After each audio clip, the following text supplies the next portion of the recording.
Get in here! So, day 5 of playing this game. Something I want to do first, actually, is to go back to the school. Because I have been ignoring all the classes up until this point. But I've been informed that there is actually reason to do them.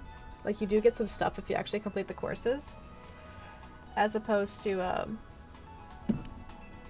just because I thought they were just like for trader tips, like little tutorial things. It seems that there might be something worth doing in them after all. Ooh, this game is lagging. There we go. Wow.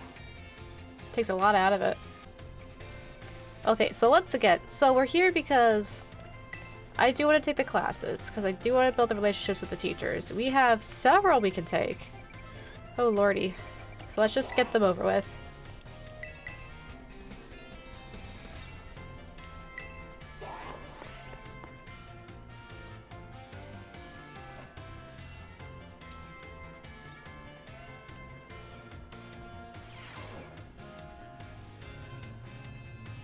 Look at this man. Hello, hello, I hope everyone's ready to learn some new things today. Did you all try using the ZR button to let your Pokemon out as I taught you in our last class? Walk along with our Pokemon unless you see how unique and cute they are. I also highly recommend picnics for when you want to spend some quality time together with the Pokemon in your party. You can get them all around the table to make sandwiches and play. It's really a lot of fun if you want to learn more about making food. Mr. Saguaro's class is the best place to go. Now, sometimes when you're enjoying a picnic with your Pokemon, you may find something very, very important in the basket next to your table. This is very important. This very important something is what Pokemon are born from. Let's say it all together. Boxes! Rising, it looks like you're the one who said boxes. We sometimes send Pokemon to boxes for safekeeping, but they're not born from them. The very important something I'm talking about is a Pokemon egg. It's not clear where these eggs come from, but they're probably placed in a basket rather stealthily by the Pokemon at the picnic. Walking up with an egg will help warm it, which allows it to hatch. Eggs won't warm up by sitting in boxes though, so you need to have them in your party. And here's one more super important thing I'd like to remind you about eggs. Pokemon trust us with their eggs because they believe in us. So I sure would be happy to see all of you being responsible parents for your little Pokemon eggs. Bruh, these kids are like 7 years old, they're not parents. Well, that's my most important point came right as the bell rang. Well, see you next time, I guess. I'm catching up on these classes, because I guess they're worth taking in the end.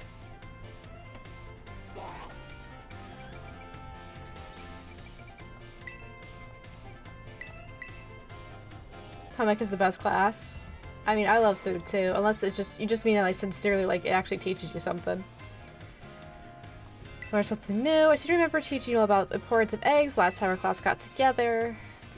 On that note, is everyone using their Pokedex? It registers Pokemon born from eggs as well as those encountered via other methods, so don't worry about that. And hehe, just so you know, I'm the one who developed the Pokedex app. It was way before I started teaching here at the academy though. Back then I was a researcher. In fact, Director Clavel wasn't working in education at the time either. He was researching alongside me at the same facility. We got to research Pokemon together day in and day out. Those were fun times. I got yelled at all the time though. Wait a second, how did I get onto this? Pretty sure I was talking about the Pokedex. Anyway, today I'd like to teach you all about catching Pokemon. As you all know, a great way to catch Pokemon is more easily is to first lower its HP. But there's another way to up your chances of a successful cast so you catch what it is. Prove you're stronger than the Pokemon. That's a rough and tumble way to look at things, Rising. I guess it's true that sending out a strong Pokemon can turn a battle in your favor, though. The correct technique for making Pokemon easier to catch is to inflict them with a status condition. Sleep is an especially effective status condition. It makes Pokemon drastically easier to catch. If you have a Pokemon that can use moves that put opponents to sleep, like Sleep Powder or Hypnosis, filling up your Pokedex will be a cinch. There are other ways to improve your catch rate as well, like using Pokeballs specifically designed to be effective against certain Pokemon. Eating food that gives you catching power works too, or sneaking up on Pokemon from behind to catch them by surprise when you start a battle. If you're having trouble, you may want to make the rounds to the gyms to get gym badges. Earning gym badges will make it easier to catch Pokemon of higher and higher levels. Please do show me your Pokedexes once they start to fill up. Another day, another enjoyable class. Oh yeah, don't forget, our next class will be a test. Oh no, not a test.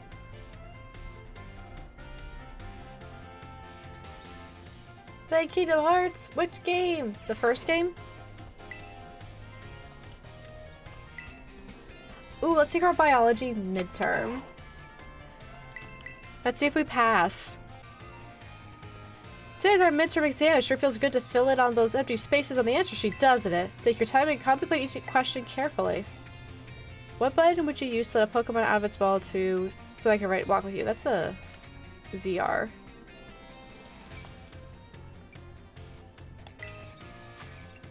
Combine one letter and one number below to correctly say when and where eggs are found. During picnics in your baskets. Which of the following is an efficient way to warm up eggs? Looks like I think it's like walking around. I figure it's walking around or battling. I haven't been paying attention. Or will not make a Pokemon easier to catch. Surprise them, inflicting them, probably giving them a berry. We'll make it easier to catch Pokemon with higher levels. Gym badges. This question won't affect your grade. How do you like the Pokedex? It's easy to use. I'd be happy to hear your honest opinions. It's alright. Alright everyone, time's up. I hope you all enjoyed tackling those questions. That last question was just something that I'm personally curious to know. Don't tell the director about it, okay? I'll grade these right away. I hope you all are looking forward to seeing how you did. It feels great to get a test out of the way, doesn't it? Let's take a look at your results. You must get 3 questions correct to pass the midterm exam and 4 questions to pass the final exam. Let's say you've done your biology test. You answered 5 out of 5 correctly. That's a passing score. Congratulations. Mr. Jock asked us to give this reward to any student who passed the exam. 5 experience candies! Keep doing your best. Alright, so now biology is out of the way. So, yeah, we have a lot of classes to take. Fucking hate math. Hello everyone, let's have a fun class today. Tell me, do you all enjoy shopping? Buying tasty bread or choosing new clothes? Even just window shopping is so much fun. In today's class, I'd like us to use shopping, one of my own favorite hobbies, mind you, to teach you all about math. I'm sure everyone here has visited a Pokemart at least once. They sell all sorts of Pokemon items. Pokeballs are just one of the many useful items you can find there. They cost 200 Poke-Yen each. I assume it's called Poke-Yen. I'm not actually sure what the money's called. Now then, I'd like you all to do some thinking with me here. One Pokeball is 200 Pokebucks. If you had 2,000 Poke-Yen and bought as many Pokeballs as you could afford, how many would you receive? You'd receive... No, not 11! Oh, wait. Oh, because of the Premier Ball! Oh, it's a trick question. I got it right by accident. Fucking hate math. It's called Pokemon Dollars. Is it really? But, like, it's written like the yen, just with a P. So I always thought it was like Poke-Yen or something. Sure. Pokebucks, Pokedollars, whatever. With 2,000 Pokemon dollars, you can afford to purchase a maximum of 10 Pokeballs. However, if you purchase 10 or more of any one type of Pokeball, you will also receive one Premier Ball, a special white ball as a bonus. So the correct answer is, in fact, 11. It's sure nice to get a nice little bonus like that on a shopping trip, isn't it? Well, I unintentionally got that correct. So, yay me. I did it. Fucking hate math. They say it by a full name in a few games. I don't remember that ever. I'm sure you're right. Like, I'm not saying you're wrong. It's just, I have no recollection of that whatsoever. Maybe it's like Sword and Shield, Black and White 2, like the games I've never really played. Platinum. It's just the games I've never played. Do you all enjoy fortune telling, horoscopes, and the like? I think it feels great to read your horoscope and see that it says good luck is coming your way. So today I'd like to teach you all math while focusing on the topic of luck. Oh, look, statistics, my fave. Fucking hate math. I've taken statistics twice in my life, and I didn't find the second go around any easier than the first go around. It's just math is not for me. Fucking hate math. But in terms of horoscopes, like, I'll read and go haha, but I never I don't buy too much into the horoscope fortune telling thing. Like every time I walk by one of those like psychic things, I'm like, I wonder what they'd say, but I would never like spend money, you know? Perhaps you've seen the following phrase crop up during Pokemon battles before. A critical hit. When a Pokemon's attack lands as a critical hit, the damage it deals is increased by half. In other words, it does 1.5 times as much damage as it normally would. It is truly luck that determines whether your Pokemon lands a critical hit, or has one landed on it. This can cause a great upset in battle. I mean, there are some moves that have an increased chance, but whatever. Does anybody know what % chance a Pokemon has of landing a critical hit? I don't. It's gotta be more than 1%. I'm gonna say 12. I feel like critical hits happen fairly often. Oh, maybe not. Oh my, that might cause a bit too critical of a situation. The chance of landing a critical hit is said to be 1 in 24, which figures to roughly 4.17%. The odds are more favorable for certain moves, though, while moves such as Stone Edge and Shadow Claw have about a 12% chance. Oh, never mind then. I was sort of right. Kinda. You can also use a move called Focus Energy or an item known as Dire Hit. Both raise the critical hit ratio by 2 stages. That's a 50% chance to land a critical hit.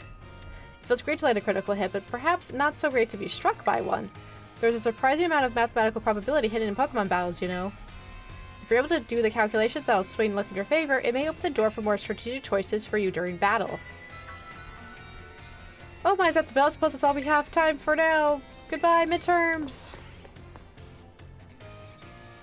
Oh, Coliseum. Okay, I have played Coliseum. I'm sure, that's probably the only time then that I've run into it, I just don't remember. I really wouldn't mind trying Gale of Darkness someday. A lot of people remember Coliseum fondly, and so do I, for the most part, but when I last played it, which was, what, like a year or two ago, I was like, this isn't as fun as I remember. One of those kinds of things, so I don't know if Gale of Darkness is just literally the same thing, or if it's changed somewhat. How to take our midterm exam? I'm sure the fun experiences you all had in my class will serve you well as your answer. How much damage does Water Gun do when it hits a Fire-type Pokemon? Double damage. How much damage does Razor Leaf do when it hits a Fire-type Pokemon? Half the damage. You spend 2,000, we know this one already. 11. 4%. How much damage does a move deal when it lands a critical hit? 1.5 times, I think. Yes. What if you fail? Do you have to take the class again? Or just like the test again, maybe? Blah, blah, blah. 5 out of 5. Hell yeah. Give me more candy. I'll go into Ralts. Or whoever's in my party, actually. Oh no, they're all going to Dratini. That's where all the candies are going. This is our first history class. Oh, it's you! I see we have some new students here with us today. Hey there. My name is Rayford. I will be the one to impart knowledge of the past to your little minds. History is a wonderful thing, truly splendid. The lives of our ancestors throughout history forged the path to the present in which we live. That one twitching piece of hair she has is mighty distracting.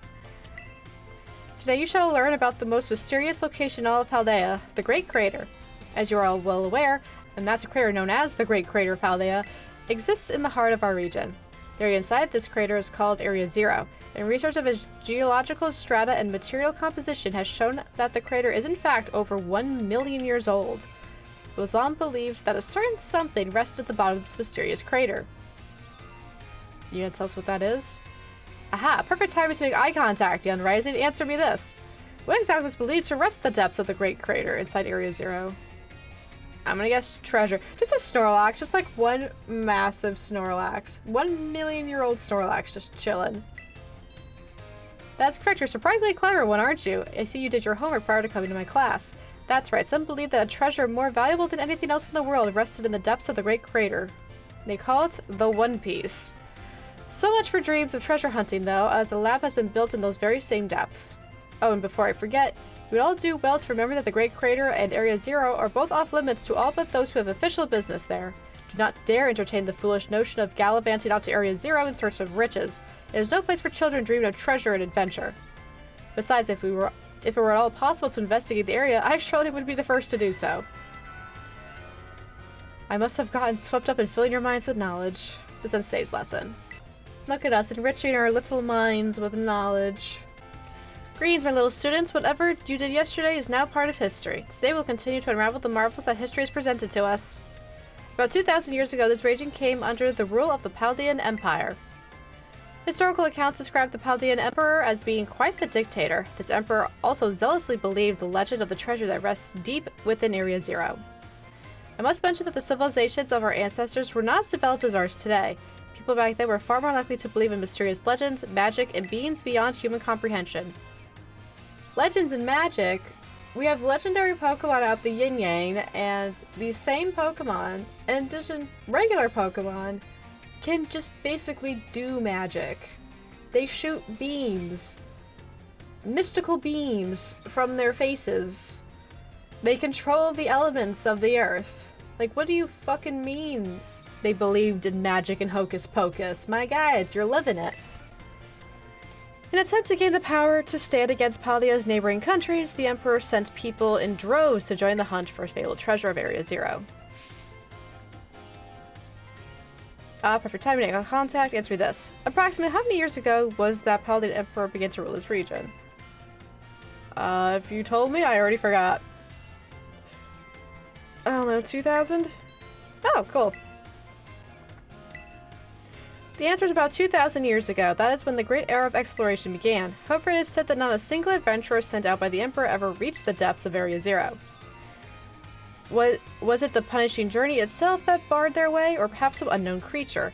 The resounding failure of this great era of exploration almost certainly heightened the air of mystery surrounding the crater. Oh, well, I wouldn't give to explore Area Zero in its untouched state at that time.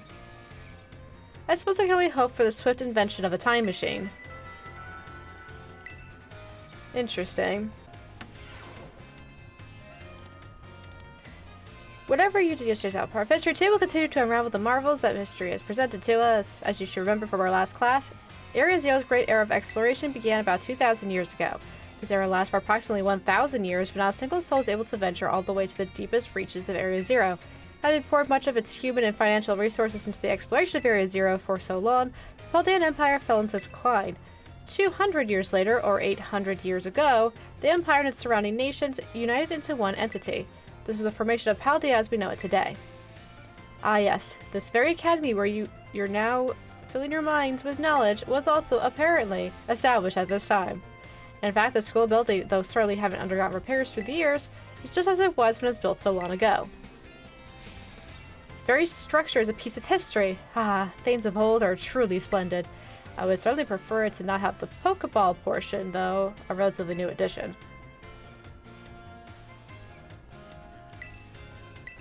How many years ago was this academy? I was astounded. About 800! 800! I hate nothing more than when a student only pretends to listen. This academy was constructed exactly 805 years ago, to be precise. In other words, your academy here is 805 years old. At the time, it offered state-of-the-art facilities and uniquely innovative curriculum. As such, people used to say, those seeking knowledge seek no further than the grapes of Paldea. That's right, they were referring to Yuva Academy. It is said that this proverb of sorts was even used outside the Paldea region. Midterm. So let's buzz through that. I don't imagine it's going to be too difficult. Summon your historical knowledge from the dark recesses of your mind and answer these questions. Alright, the Great Crater. What is long ago the rest of the depths? Treasure. How many years ago did the Paldea Empire begin to rule this region? 2,000 years ago. How many years ago was this academy built? 805 years ago. Those seeking knowledge, I guess. Time is up. The last question was a freebie, even the least capable of you surely padded your score there. I sincerely hope you did anyway. Wow. Imagine they get that wrong. She's like, this question was fucking easy. Even you not so smart among us should have gotten that right. Rip.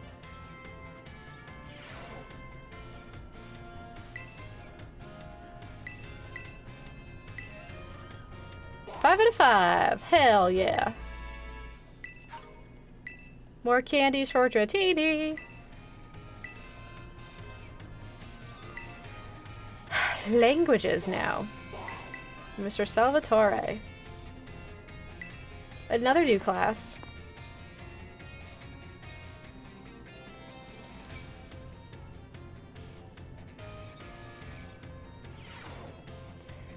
Look at this guy. My dear students, how are you all today? Feeling good, I hope. Je m'appelle Salvatore. My name is Salvatore. Merci beaucoup. That is, thank you very much for your attention here in my class. I'm so... Heureux? I don't speak French, okay? or happy for the chance to re-experience my younger days with you all. Do you know what Salvatore means? It means savior. So just imagine I'm here to save you from spooky new languages. Haha, funny, no? He is a Jehovah who's come to save us. Please, would you like to join? That's right, my classes will teach you about various languages from different regions. You may say good morning or hello as a greeting, but people from elsewhere may say bonjour or salut. I've heard there's even a popular streamer out there who smashes several languages together and says hello, hello, hola, ciao, and bonjour. There are so many regions out there in the world, and each have their own unique languages. Gracias, merci. I don't know how to say that one. Arigato, danke. These are all have the same meaning. Can you guess what it is? It means thank you. Rising, was it? Brava, that is correct. And speaking up is important in language learning too. Gracias, merci. I don't know how to say, again, I don't know how to say that one. She, I don't know. These words all mean thank you. I guess some of you probably knew at least one of those. Despite meaning the same thing, their lengths and sounds are all different. Isn't that interesting? And now, apropos of nothing, let me give you all one of my wise words of advice. When you travel abroad, you should try to speak the local language as much as you can, even if you can't speak it very well. I'm sure willingness to try will make the people you meet très happy. Honestly, from my experience, just being able to say hello, delicious, and thank you in the local language will get you pretty far. For everything else, just pretend you're Mr. Mime and gesture away. There's that pesky bell. Well, adios, matane. A la proche? I don't know. Tre's happy. Yep. I don't know how to say that other word. Leave me alone. You know, I was in France for 2 months for a study abroad. You think I would have picked up more French than I did? Let's go stumble over some other words now. It's funny because this is language class, but looking up on the lesson board, they have a Raichu and a low in the Raichu. It makes you wonder if you would learn about regional variants. But I guess not. My dear friends, how are you all today? Feeling absolutely fantastic, I hope. It's time for Salvatore's language lesson. If you pray... I don't know. You can answer with yes or oui. I reject your French. Yes. C'est super. In our last class, I believe I taught you all how to say thank you in other languages, right?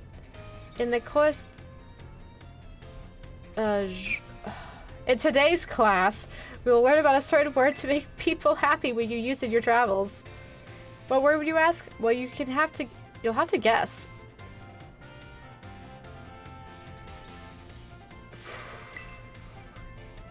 I can only guess that first word means delicious. Something good.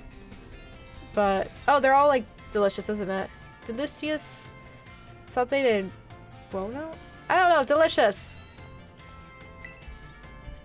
These words mean delicious. I wish he'd say like what languages he was pulling from. Using the local word for delicious at markets or restaurants is sure to get a big smile, that is, from whoever you're talking to. It'll make communication go more smoothly, I guarantee it. People love when you say the cuisine of their homeland is delicious. Who wouldn't be happy to receive such a compliment? And I'll give you a word of advice. The first step to smooth communication is to compliment the person you're talking to. After all, it's not very likely that a compliment would put someone in a bad mood. This doesn't only apply to people in their regions either. It's the same for all of you, too. You can put this tip to use with your classmates. How about we all try complimenting each other after class? I bet it'll make for an ambience plus sympathetique. Or a more friendly atmosphere. Whatever. This is making me grumpy. This is why Pokemon needs voice acting. So I can stop trying to figure this out. It's alright, we're almost done here. We have this class and then the midterms, and then we don't have to touch languages for a while. It's time for another one of Salvatore's language lessons. Are you ready? Are you ready? Yes? Très bien. Very good. Lessons are not a one-way street. Non, non. I am très triste when no one speaks up. Very sad, that is. In our last class, I believe I taught you all how to say delicious in other languages. In today's class, we will learn about a very special phrase that you can put to use when the time is just right. Shit to me. What do these mean? I believe they mean I love you, actually. Oh, going off the middle one, I believe it's I love you.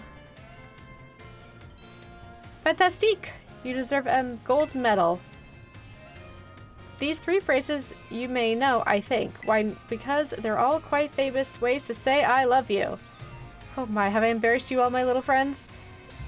What timid little garçons et filles, shy boys and girls, that is. It's so very important to express your feelings about things to others, you know. This is especially true for positive emotions. If you get married someday and argue with your spouse over some silly little thing, all you have to do is apologize and say I love you, and all will be well, that is. That's all it takes. Cheat on your spouse? Just say I love you. Lost all their money while gambling at the track? Just say I love you. Accidentally forgot it was their birthday for the 3rd year in a row? No worries. Just say I love you, and all will be well. I should know why just last week I had a big argument with about them, my dear wife that is, but I was quick to say I'm sorry and all was well. You didn't say to say I'm sorry, you said to say I love you. We haven't learned how to apologize, my guy. Let me give you my wise words of advice. It is best to be quick to apologize when you have an argument with someone. Oh, there you go. That goes for your families, friends, and your crushes. I know you can do it. I believe in you. My god. Yeah, he's all like, oh, just say I love you. Then he's like, actually, when I fucked up, I had to tell my wife I'm sorry. That's what did it. Relax and do your best. Arigato! Thank you! Delicious! Delicious means delicious.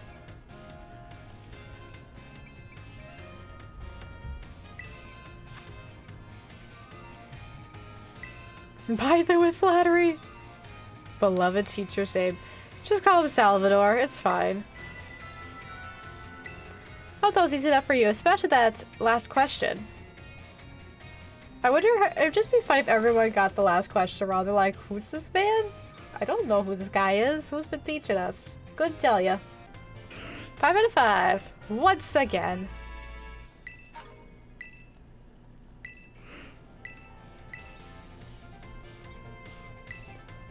Alright, we've got 3 classes left to go through. Battle studies.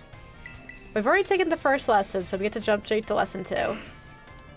With Miss Dendra. Another day, another round of battle study. Osu, let's get right to it. Is everyone excited about the treasure hunts?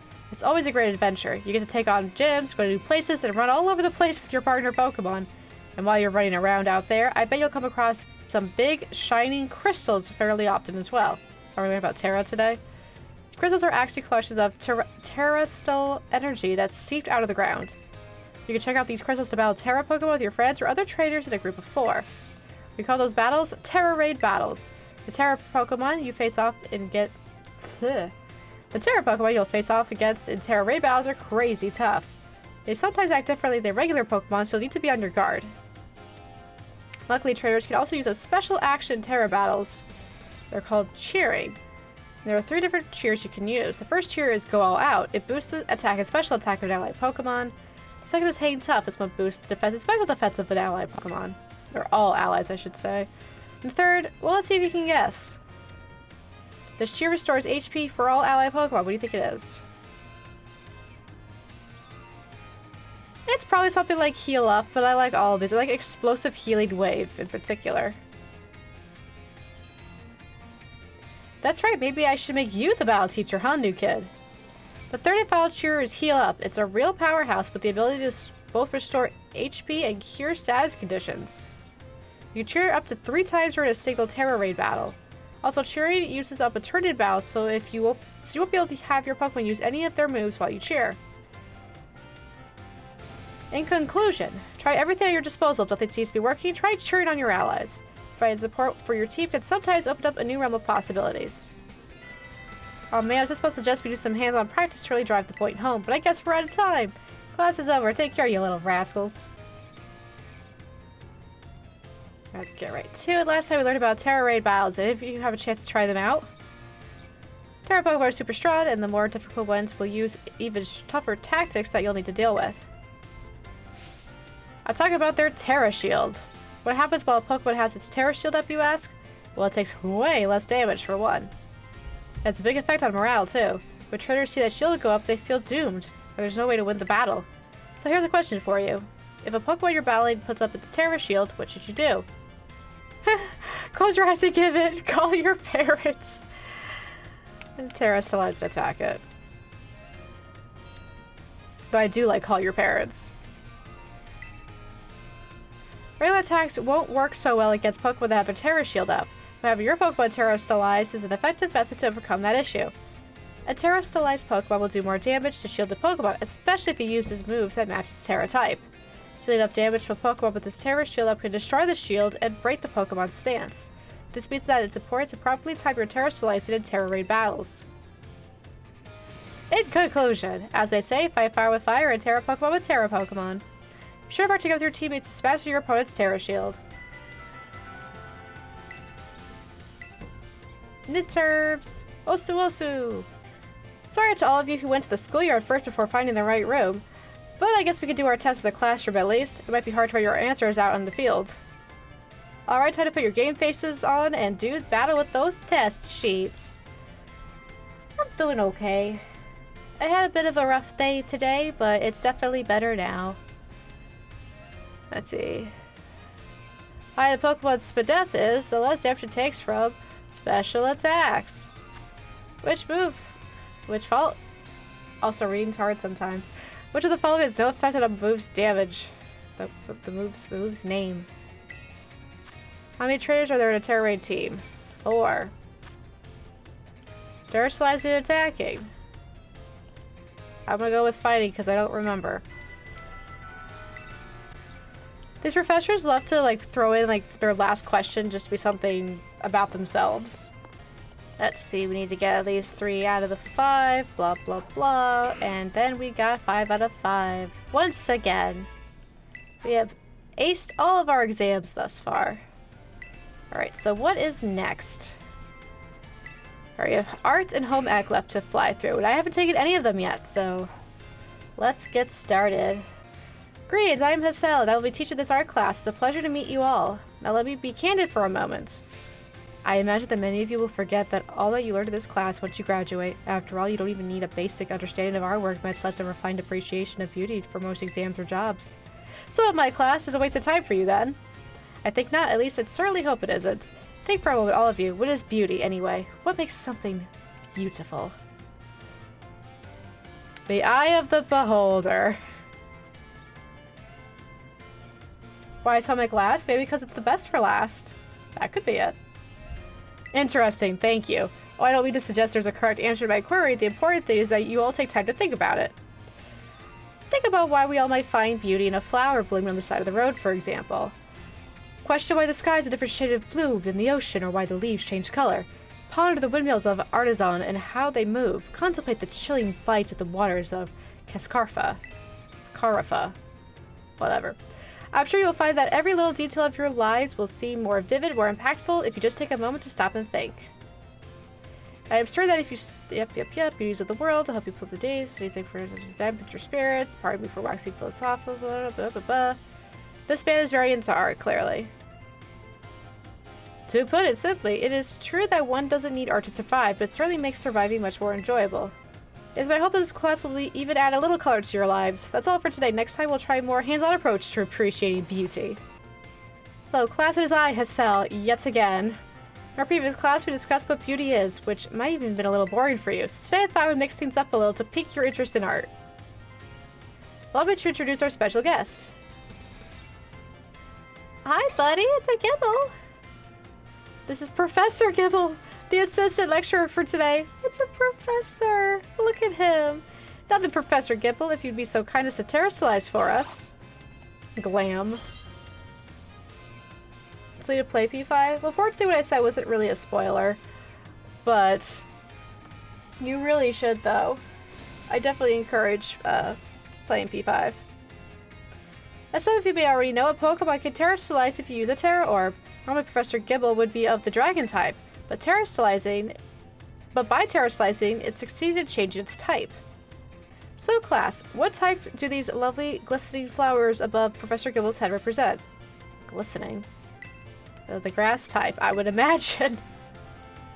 Excellent, Rising, full works to you. These beautiful flowers blooming above Professor Gible's head show that he has now become a grass type.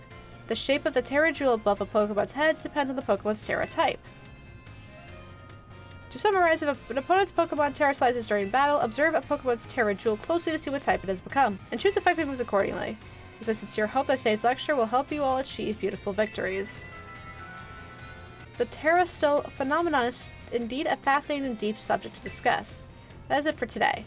Thank you, Professor Gibble, for your help. Look at him. So yeah, I was initially a little unclear about how that worked. I thought the Terra type, just meant that the moves of those types would be boosted. I didn't realize it just changed... Oops, sorry. I didn't realize it just changed the entire type of the Pokemon. But I do now. So I will act accordingly. Professor Gibble's back! And I'm told that my previous lecture about the Terrestrial phenomenon was very well received. Thank you all for your kind words. In fact, Miss Dendra specifically requested that I impart even more battle knowledge to my students. Oh, Arden's in this class, I'm just realizing. So I've decided that today we will take another look at how a Pokemon can terrestrialize. Gibble! And of course here is Professor Gibble to help us. Now then, Professor Gibble, if you'd be so kind as to terrestrialize for us.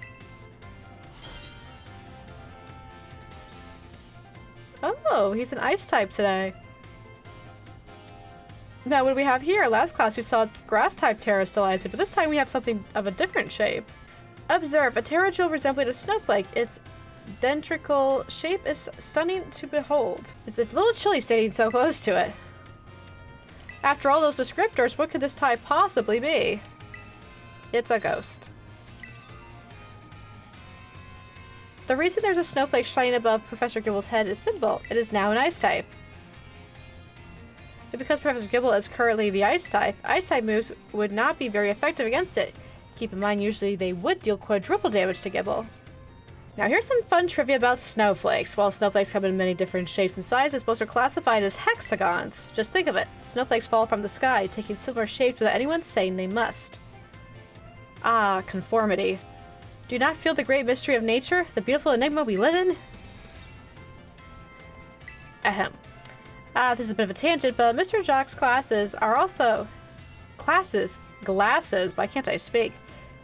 Mr. Jack's glasses are also hexagonal, aren't they?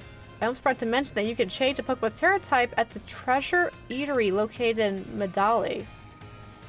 Oh, that's new to me. Though I must say the cook there is a little... prickly, leaning on her good side if you want her to help. Now compare for next class because it's midterms. I can't get over these scribbles on the walls. Do hope you're ready because it is time for your midterm. Focus and do your best. And begin! What's the name of the gemstone that glows over Pokemon's head when it terrestrializes? It's a Terrajewel. When the answer to question 1 is in the shape of flowers, it represents the grass type. Snowflakes are hexagons.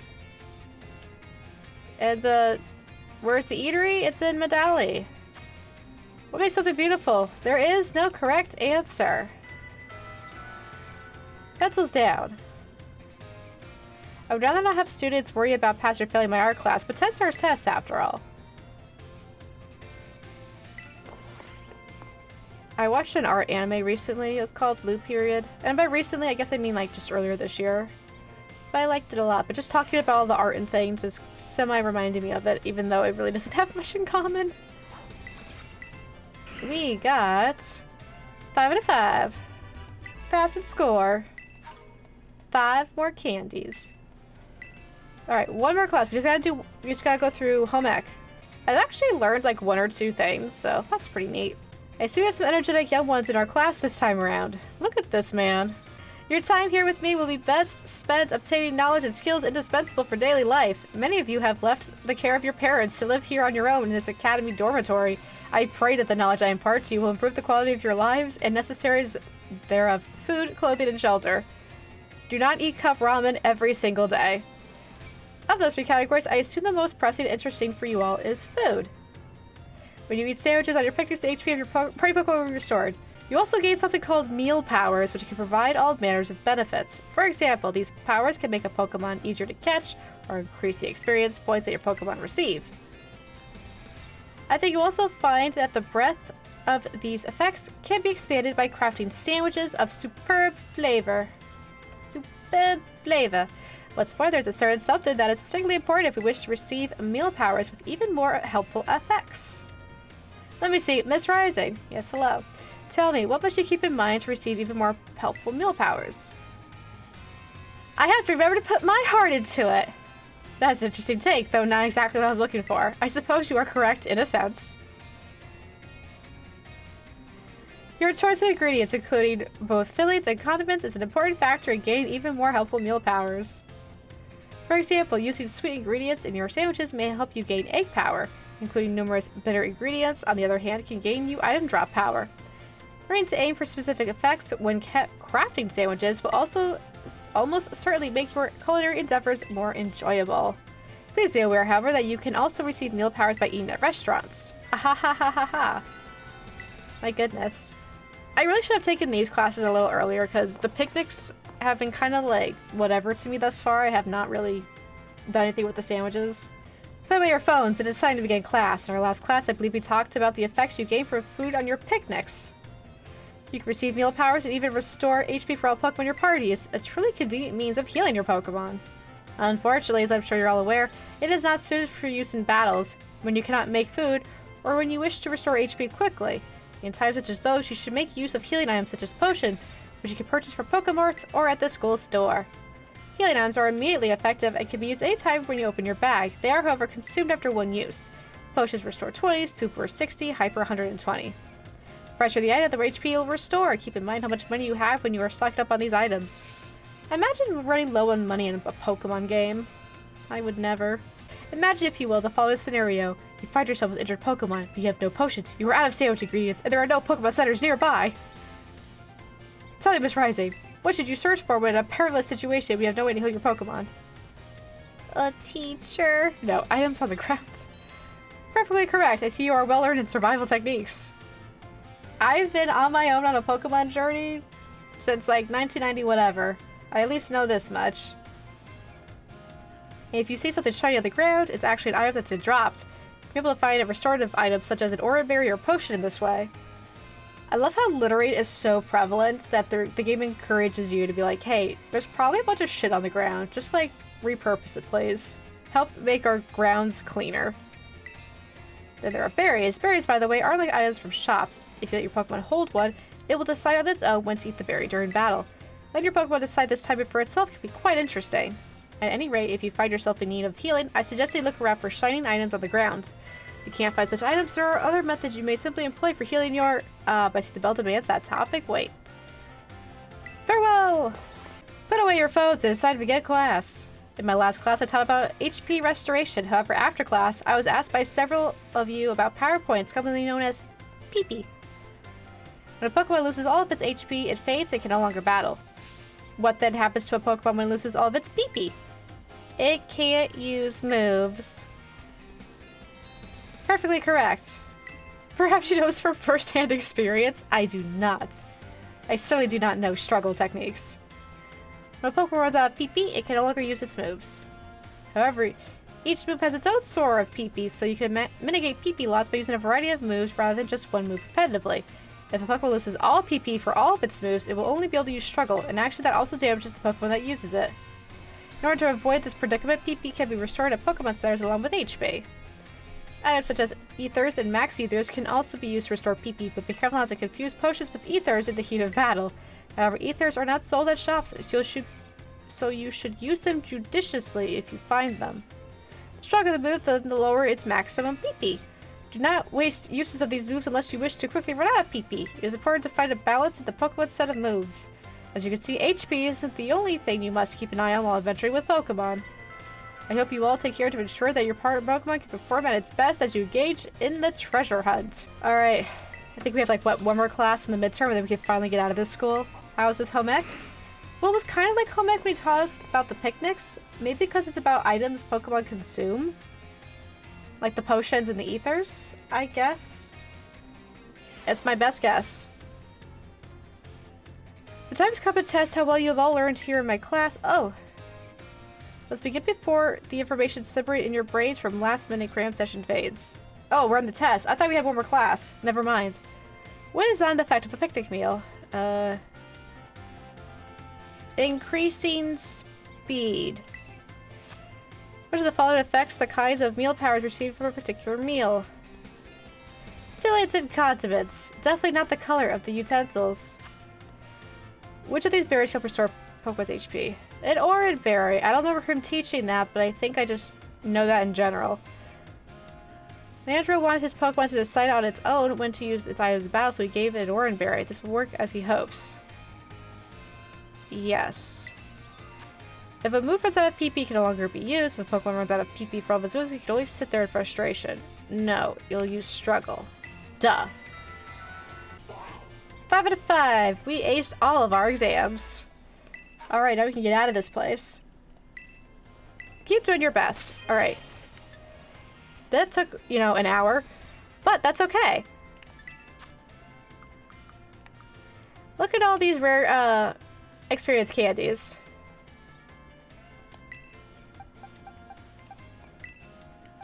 Maybe not all 35, but...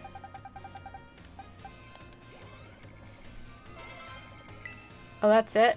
Oh, no, he went all the way to level 32. That's fine. Aqua Tail. Yes. Let's see.